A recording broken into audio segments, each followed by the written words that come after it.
Welcome to Community Conversations with John Tansey. I'm your host, John Tansey, and I'm hoping to regularly air interviews about people and topics that may be of interest to the greater Windsor community. Today, I'm pleased to have as my very first guest, Dr. Matthew Foster, who serves as president and CEO of both MAHHC Hospital and Health Center and the Valley Regional Hospital situated in Claremont, New Hampshire. For full disclosure, I serve on the board as board chair on what is called a mirror board of trustees that oversees governance for both hospitals. My role as the board chair is unpaid. It's volunteer, but I did want to let you know that. Dr. Foster, welcome. If I may, would it be okay to call you Matt during this? Absolutely, absolutely. And for full disclosure, John did not force me to do this as board chair. I'm really excited to be here. Well, great. I'm excited that you're here as well. Before we dig into your very interesting background and where you came from and so forth, maybe it would be good to start with what is this relationship between MAHHC Hospital, Valley Regional, and then perhaps the greater Dartmouth-Hitchcock? I think it's something that's I'm certainly still discovering. I think there's a lot of similarities between the two hospitals, and I think there was a vision well before I got here multiple years ago about if in Claremont and Windsor and Valley Regional and MAHHC Hospital, how can we start to think through sharing services? How can we start thinking how we can serve this community in a way that is not going to be duplicative, but if people are willing to and can and able to have services at other places, are there ways that we can enhance the care we're providing? And this role was created to say, and it's been described as an experiment. What would it look like if we took two small critical access hospitals, one in New Hampshire, one in Vermont, and created a shared leadership structure that would be able to kind of get that oversight over what's happening in New Hampshire, what's happening in Vermont, and serve what is essentially one population with more things common than we have differently. And I think it's a really exciting role. It's new to Dartmouth Health, but having the resources available for Dartmouth Health, I think, are what makes it successful. And will make it successful. And I think, what does it look like for MAHHC and Valley Regional? I think it's really important to make sure that they remain unique identities. It is not going to be merging into this newly named entity to be determined of someone, that says we're losing who we are. What makes MAHHC special? What makes Windsor special? What makes the history of this hospital and the people who've worked here and that legacy there is really, really important to me. And it's similarly important at Valley. To understand the uniqueness of what's happened and the specialness in Claremont and Sullivan County is equally as important to me as MAHHC and the hospital here and the Windsor community. I think what makes this incredibly special are the people and the people who work here. And I think being able to see how we can support them in a time of incredible change in healthcare dynamics, I think it means we're going to be really strong, and we're going to be in a very unique and very strong position by being able to see what are those commonalities. How do we build that community? How do we see that we have a lot in common, both the people who work here, but also the patients we serve? You've been in this role since December, so it's coming up on a year. It's still a ways to go. And I should mention also that in the MAHHC setting also includes Ottaquechee Health Center and Historic Homes of Runnymede. I think some people know that, but maybe not everybody. Yeah, it's a broad footprint for a small hospital, but I think it speaks to the need, but also the level of commitment we have to this region, not just in Windsor, but to the region. And this becomes the place where people really seek care because they have a trusted, high quality of experience with providers and physicians in emergency room or urgent care or their primary care physician. And Ottaquechee is a really important part of that for primary care, mental health. And also, the Historic Homes of Runnymede is it is historic by definition. It's a gem in the community. It's something that a lot of people have a lot of emotional connection to and may have been born in the hospital when it was a hospital. And it serves a population that otherwise may not have a place to be. We've had some people that would be unhoused if they weren't there. It is not. It's something that is a community asset and something that we're committed to supporting. I was one of the ones that was born in the hospital. So we'll see what happens in the years to come, and maybe that'll be an option for me in my later years.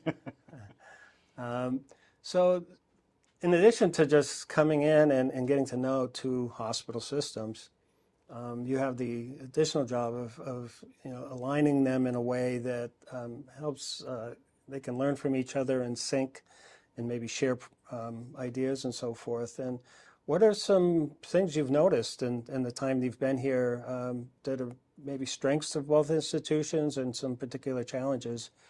So I think the strengths are the people. I mean, just incredibly, incredibly talented, dedicated people with a servant's heart. And I say that from being in healthcare for 30 years. The can-do attitude, the culture of yes, the culture of we will find a way, and that resilience, whether it's through a global pandemic, through economic uncertainty, with patients that are very sick, that need a lot of care, and in small hospitals, that sense of we'll find a way, I think is really remarkable. And I think that's true at both Valley and Mount Scottney. And it's the sense that people truly choose to work. Yes, this is a job, but people who work here really choose to work in. I think it's just remarkable people with very, very strong cultures and that sense of resiliency. And maybe it's just, the Vermont folks that we're going to do it because that's what we do. And it's what we've always done, and that sense of we'll just find a way. But I think it's really true. And I think that's also true at Valley. And it's fun to sort of see those threads of understanding of people saying, oh, actually we have a lot in common. There's a natural tendency perhaps to say, well, that's on the other side of the river, or I don't know what's going on at Valley, or what's going on at Mount Scottney. And the natural tends to compete with each other. And I think it's been fun is to see how people are cooperating and understanding that we're better off when we can build that sense of community. I think the challenges, similar challenges, they're small hospitals. Staffing is always hard. It's hard to get recruit people. Once you come here, I think you realize what a beautiful, great place it is to be. But housing is a challenge, trying to find housing, and that becomes rate limiting to some people who otherwise would want to come here. The competition we have with Dartmouth Hitchcock Medical Center for employees and staff, we're 30 minutes away, so it's easier to drive up there. Parking's a problem up there, and it's a lot nicer place down here. But that's my editorial comment. I think the other challenge we face are the patients are sicker and need more care, but may not be able to get to a higher level of care, their transportation or ambulance, or a way to get there, or just basic transportation. And some of the social determinants of health, when food insecurity is a problem, or housing insecurity is a challenge, or substance use disorder, those are all challenges that we face and that are common. I think, too, there's a high level of uncertainty just writ large in the United States, in the country, in the world, and in the States, but also thinking through locally, how's what's going to happen, how's it going to affect my family, what are we going to do, and when I need health care, are we going to be there, given all the uncertainties of proposed cuts to Medicare, Medicaid, and insurance costs, and the cost of care and the cost of insurance. All those are real challenges. I look upon those as opportunities. If the outcomes we're trying to seek, and let's focus on the outcomes, what do we want to do? We want to provide care to our communities. We want to provide excellent care to our communities every single time. If that's the outcome we focus on, then those barriers to get there will be simply that, barriers, not insurmountable problems. Thank you. I've been on the Mount Scottney board for a decade, a little over a decade maybe, and now in the Joint Valley Mount Scottney board for coming up on a year, I think, although we've been working together for quite some time to bring the governance together. And I have no background in healthcare, but I'll just say that I'm always continually impressed at the dedication of the staff here, and I'm learning the same about the staff at Valley, and it's been really a pleasure to get to know that institution, and and it's been through COVID and changes in leadership and so forth. So, but also in how to respond to the really incredible challenges that are facing healthcare. So thank you for sharing that.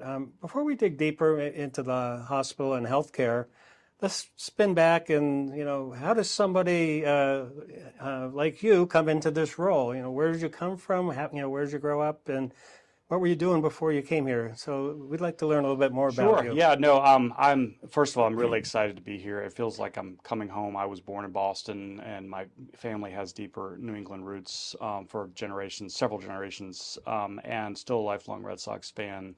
In the early 70s, to the good and the bad, including the Oil Can Boyd years and the 70s. But In the early 70s, my dad took a job in North Carolina, and so we moved south of the Mason-Dixon line, and I grew up in North Carolina, just outside Chapel Hill. Went to school down there, and then went to medical school at the University of North Carolina, and then decided to do pathology, which I think was not something that was necessarily the first choice, but I thought I really was drawn to the science of both cancer biology, but also the ability to still interact with patients. And went out to Vanderbilt to do a residency in pathology and developed an interest in breast cancer pathology. How does someone who's a breast pathologist and expertise in breast cancer end up being the CEO of two hospitals in New England? Like a lot of people, it's not a linear journey. I moved to rural Virginia to help start a breast cancer program and work in a private practice pathology group connected with a hospital. I really like the sense of small communities and building that community, and it was a really vibrant place to be a practicing physician. But also developed, I realized you can make an impact in the community as you start thinking through what we can do, and so being part of a team that helped build a community cancer center, and then running that cancer center, I felt like it started to fill my cup in a way that I thought was really fun to say what's the bigger impact we can do. And then through a series of different sort of career moves, was chief physician executive of the same hospital system to help kind of build and drive a physician-led organization. And then I had an opportunity to be an interim CMO at a federally qualified health center, and still kind of thinking through where is it I can serve and what is it I want to do that I thought would be really exciting. My in-laws live most of the year in Poultney, Vermont, and my sister-in-law, although she's doing missions work this year, has been a large animal veterinarian up in the northern part of Vermont for 20 years. So my family's been coming up here every single year since before we were married, so 30 years, and my wife's family for about 80 years. So I feel like my wife and I always knew that eventually we'd relocate to New England. When this role opened, I thought, this sounds really exciting to me. Not because it's going to New England, because what an opportunity to serve, to create something that hasn't been created before, to support two communities that deserve, need, and will always have good, high-quality health care. It's an incredible privilege to be here. It wasn't a linear journey. I think it's been a lot of fun to think through what we can do together. And in my career, I think it's about trying to sort of create and be innovative in a way that fosters and empowers people to think how they can solve problems, so that I'm not the chief problem solver, that I'm not going to be the person who's saying, well, I have all the answers, because I don't. I think it's fun to kind of get around really smart people and tackle challenges, and I think that's always been kind of the part of my career is, this sounds interesting. Let me just kind of stay curious, and by staying curious, I think is sort of how my career has developed. It is a long and winding pathway to get from Chapel Hill, North Carolina, to central Virginia, to rural and central New England and Vermont. But it's beautiful here. We love it. I've got 3 kids. They're grown. They're in their 20s. One is still in college. It just finished her sophomore year in college. The other 2 graduated from college. My wife is a nurse by training and has taught high school French for 7 years, and I think it's closer. She's kind of excited to be closer to the Canadian border, and looking for folks to continue to speak French with. But we enjoy that. We raise chickens in Virginia, and we'll continue to do that here, and just have enjoyed so far. I know we've had fun in addition to talking about healthcare issues, but cutting wood and doing things like that. What are some of the things you do with your spare time? Well, I love to garden, and John, I got to tell you, it's killing me because my tractor. I have a Kubota, a small Kubota tractor that I've had, and before I could move it up here, the mower belt broke this winter, and I didn't have to. It's a pretty easy fix, but I just didn't have the time to fix it, and the part wasn't available. So I asked the local tractor dealer just to kind of fix it, and they were behind because it was hay season in Virginia, and I hadn't got a chance to move it up here. So bottom line is the tractor is fixed, but it's not up here, and my grass is really high. I need to bush hog it, and I'd love to garden, and I can't get out there because I can do it by hand, and I have a shovel, but there's only so much you can do. So what I like to do is get my hands dirty. I really like to garden and be able to kind of that sense of growing your own food. And now, if I had to do that sustainable, I wouldn't, because I'm not that good at it, but I like doing it. And just being outside, yeah, I think, cutting wood, getting ready for the winter, and just that sense of being out, kind of a little bit unplugged, and understanding the beautiful surroundings of Vermont, and like to mountain bike. So it's a pretty good place to do that too. So you, since December, have been working your way to being fully here, right? Hmm. And your family's been in Virginia, and Yep, they're all here now, which is oh, here now. great. Yeah, good. And so that transition is almost complete. And it's mostly because my wife needed to finish the school year here, down in Virginia. So that was, it was a little bit of a transition. But it's really good to feel settled here. What are some things you've done to try to get to know the area, the communities a little better? I know you've been familiar with this area in Vermont and New Hampshire for some time, but Yeah, part of it, it's about building relationships. It's about trying to get out there, seeking opportunities to get to know people here and understand the history, whether it's, a 7 a.m. Meeting at the Brownsville Butcher, or whether it's, other community events. This past week, I had the opportunity to talk with Barbara and some folks at the Windsor Library and understand some of the strategic planning on that. And it was really great. I learned, American Precision Museum, and just understanding that and the resources that are in Windsor. It was fun. It was a really good dialogue about building community, and about thinking through what are those connections, and how can a library or a hospital or a museum or other businesses, how can we foster those connections? Because so often we can stay in those silos, and we may know individual people, but we don't have, where's that interconnectedness, that sense of what it means to be in a community when you can have a broad network of people rather than a kind of a narrow network. And so what I've tried to do is just kind of understand that and listen, and folks like you have the historical perspective, have served in many capacities in Windsor and other, whether it be Tom and folks in town manager, or long-term residents of just who are really proud of Windsor, and have also seen the ebbs and flows of industry here, and mills, and the Goodyear plant, and things that have come and gone, but also understanding what we can do. And I think what's one of the important things why I really love the fact that you're starting this again, because I think the way we're going to face a lot of these challenges is together. And the more that we can foster the sense of community is really important. So for me, it's about getting to understand, getting to know, getting to understand the legacy of Jill Lord. There was a community dinner last night at the Trinity Church, that Pastor Paul was there, and other members of both MAHHC team, but the community there to honor Jill's birthday. She was a pillar in this community. And we are never going to replace her and her ability to interface and be a beacon of hope in this community. But we can make sure that the community is served by care, and we can honor her legacy by really trying to continue that outreach. So things like the chest of hope or the box of hope that you might see at the Pizza Chef, for instance, and those kind of small things that come out of what it means to be part of community and identify that. I think for me, it's really important to get to know people, to understand the history. I don't have all the answers. I'm still an outsider. I will always be a flatlander, no matter how long I live here. But I think it's important to understand how we got here, and be a real supportive member of the community. So I look forward to getting to know everybody, and to the extent we can, just to be as actively involved in the local community as possible. great. It's nice to just hear, all of the. And I would say I did not get a chance to go to a girls' basketball game, high school girls' basketball game this winter. I know they're really great, and I missed that opportunity because that's pretty awesome. Okay, So, well, there's always next yeah. year, right? And we'll get you over to some of the sporting events. Windsor's certainly known for that.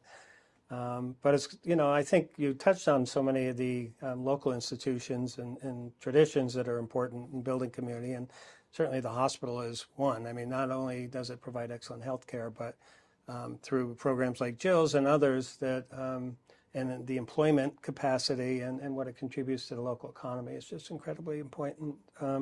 But the library and the American Precision Museum, the churches as well. You talked a little bit earlier, kind of shifting back into to your role as CEO, about working with the people you work with, the leadership you work with at both institutions. Maybe you could tell us a little bit more. How do you have a leadership team? How do you work with them? How are you known about the both hospitals? How do you get to know two places intimately? Yeah, it's I think it's fun. It's a challenge, but I think and I'm glad you asked that, because there's some really talented people here, and so how do we take that talent and kind of think through what we need to do from a some specific things about operations, or from a human research standpoint, or from a finance standpoint, or from a medical directorship, or physician-led or nurse and the nursing leadership, and how do we build that together without duplicating services, but also without taking away what needs to happen, and that's a delicate balance. I think that the teams here are really are good. They're talented, and they also work hard. And so one thing, just to go back a little bit, is there's a concept called sacrifice syndrome. Some people call it burnout. I think in healthcare, oftentimes people will say, I'll just come in early. I'll sacrifice the morning walk or my morning routine or exercise or whatever it happens to be because I have to be in here early. And then things get busy and you eat lunch at your desk for 5 minutes by yourself. And so you sacrifice time with your colleagues. And then you're seeing patients and you're running around and you're charting all day and you don't take a break and you don't hydrate yourself and you don't eat properly. And then you stay late at the end of the day because you're trying to sacrifice for other people. And I think that everybody has a breaking point. And I think it's really important for me to understand that whether it's the senior team or it's a frontline nurse or it's someone in the OR or someone who's working EVS or food services, that we all need to balance that and in a way that says we have a dedication. And so I think for me, what it is, how to balance that about the right people in the right place. I think it's right now we're in a process of how do we create two teams that can complement each other, and how can we share that, saying, okay, so and so is going to do this, and I'm going to do this, and how do we create that so that we can have the proper leadership team. Where I would like to get to is a model of shared leadership between a physician, a nurse, and an administrative person that may have a clinical background, and that triad model of leadership for outpatient, for surgical services, can be very, very strong and can help to drive not only growth, but also quality and outcomes. And I firmly believe that if you give people a purpose, which we do, and you give people the autonomy to make decisions, and you give them the skill sets to empower them to make the decisions, that you get better engagement and you get better outcomes. And so that's really what's fun for me, is to shape a team that is empowered to be able to say, go do it. Just make the decision, stay within the goals and frameworks and strategy and ethics of what we want to do, but otherwise go do it. And I think that's where we're starting to feel, is this sense of, really, I can just do this. Yeah. If you think it's a good idea, let's do it. And how do you make yourself seen at both institutions? Because you are having to split your time, right? Yeah. It's a challenge. I'm glad you asked. I think, it's obviously I haven't figured a way to clone myself. But I think that's one of the newness about this role, is I think there had been, the CEO is always here. He or she is always very visible. And that is true in the sense that I try to split my weeks half and half, 50-50, one place or the other. But it also means that some days I might be at Valley, or some days I might be at MAHHC. And so I'm not walking the halls or in the ED every day. And so that there's sense of, where is he and how do you do that? And so it's also managing expectations of saying, and that goes back to empowerment, to say, you can get this done and I'm here to support you, but always available. And I think it also means there's a lot of back and forth. It's something that I'm used to in my career. In rural Virginia, there's a lot of going back and forth between hospitals that are much more spread out than MAHHC and Valley.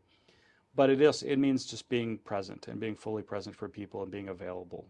And as well as, again, sacrifice syndrome applies to me too, and balancing that out with trying to sort of be available, but also setting expectations that, that there may be some days where you don't see me. But that doesn't mean I don't care, and it doesn't mean I'm not available. And getting folks used to that, I think, has been an important step forward. I want to ask you, it's a little bit of a tangent here, but there was an event over in Claremont that it was like a fundraising event where I think both hospitals contributed a team.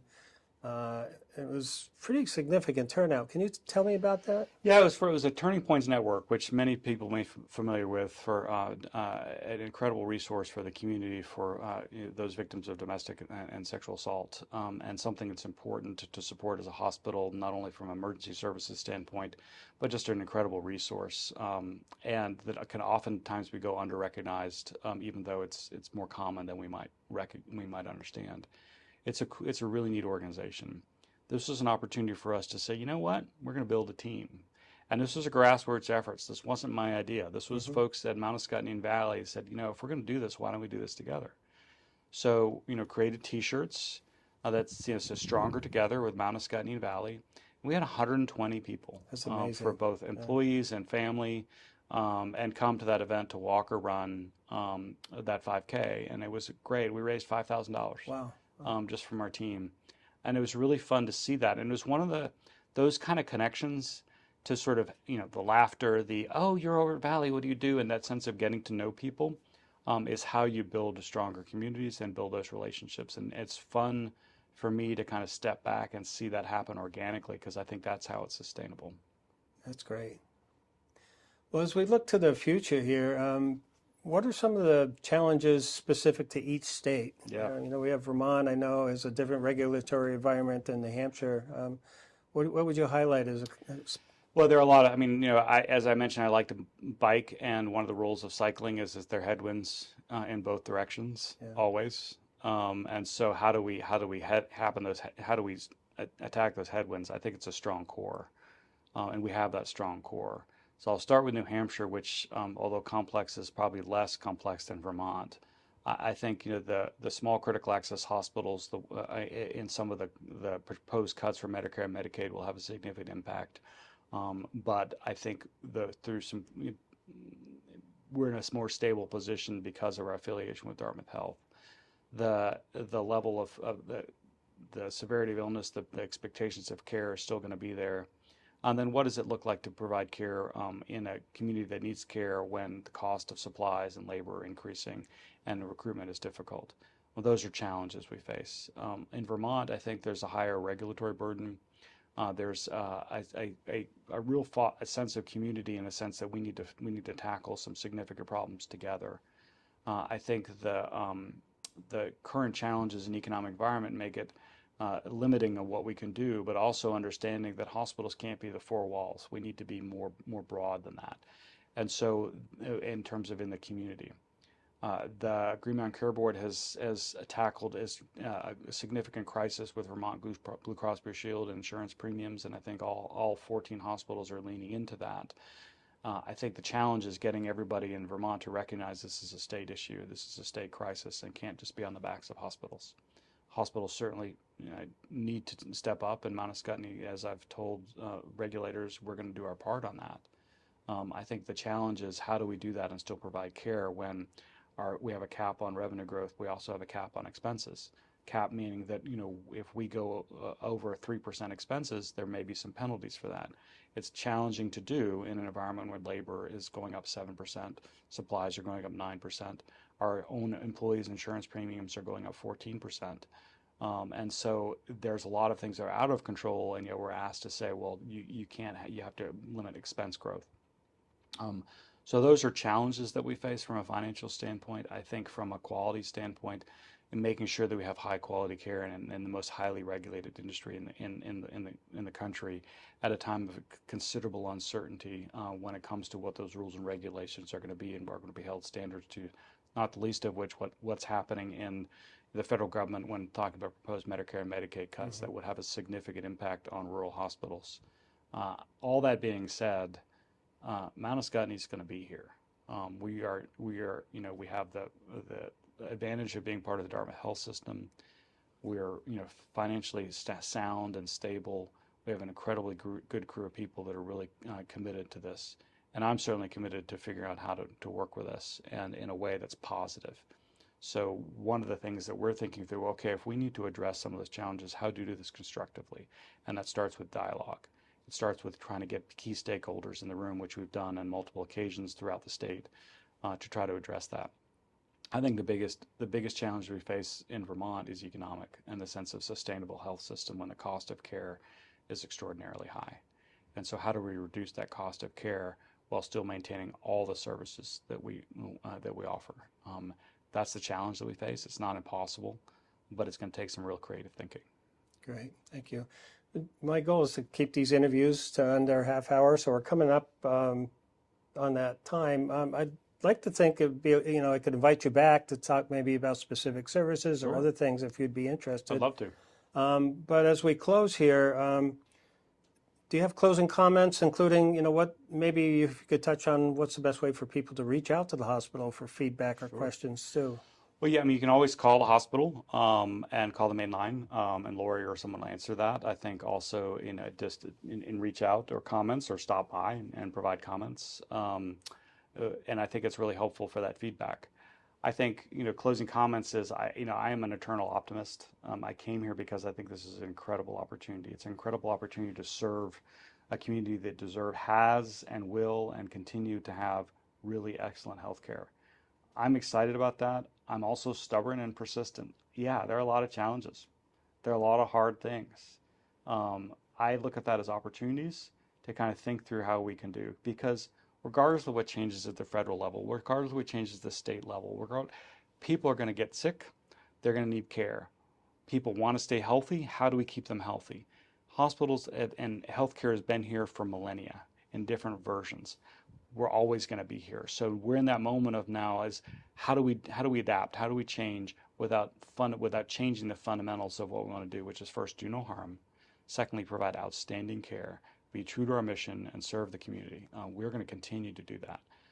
So for me, there's a lot of reasons to kind of think, man, this is impossible. This is a hard job. Healthcare is hard. This is an incredible opportunity, and we have the opportunity to build something here because we have the community resources, the commitment to do it, and I think that's what makes it unique. And I'm really excited to see where this is going to go. And part of it is, I have an idea of a vision, but is it fully baked? No, because and it's intentional. I don't want it to be. I think it has to be something that's shaped by the needs of the community, about what's realistic and what we can do.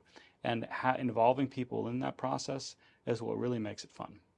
That's great. Well, thank you so much for joining me today. And I want to thank Paula Weedy and Windsor On Air for helping produce this. But look forward to Thanks, having John. more conversations with you. Thank you. Thank you.